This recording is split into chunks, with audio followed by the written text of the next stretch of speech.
So, good afternoon all together. Dear distinguished speakers, participants, students, colleagues from my university, I'm really happy to welcome you this afternoon to the start of the EuroMemo conference. My name is Johannes Jäger. I'm economist at this institution and basically local organizer of this event. Of course, as you might imagine, quite happy that it starts, very happy that you all came. Huge number of people who have registered for the conference who are coming. We have really a very interesting program. So in the beginning, I would just like to briefly say very few words. Basically, I have 3 points. First, I'd like to say something about university, which you might not know. Second, of course, I will thank all of those who have made this or who make this event possible.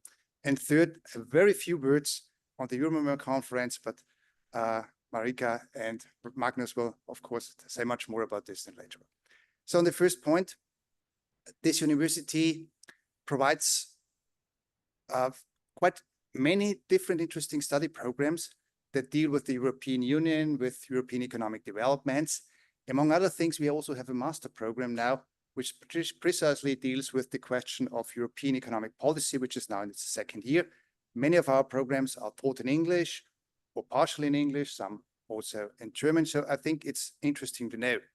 And what is good for our students always is that they basically all get somehow in touch with the EuroMemo, because of course we invite them to read the EuroMemo report, because I think it's really important for them to have a brief kind of summary about what's going on in Europe, what's the problem, and how these problems potentially can be addressed. So I'm very grateful that EuroMemo exists, and I think also for educational purposes for students, this is a really very, very important institution.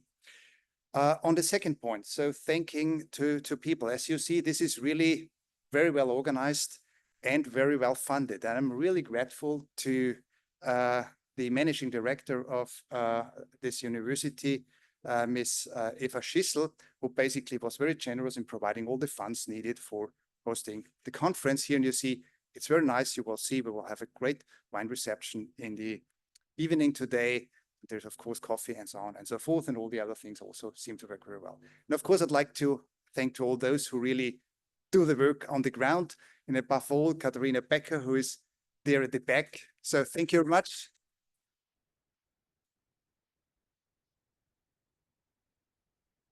And Daphne Papadakis, who is out there still working. So an applause for her. As you know, it's a lot of work. And of course, all the colleagues from the PR department, from IT department, it's not so easy to make all these things going. So I'm really grateful that they all support us on that. And of course, all the members of the steering committee of the EuroMemo group who work together, putting the program together, and so on and so forth. So third and a final point, this is already the 30th conference of the EuroMemo group. So this is really an important institution with important contributions here.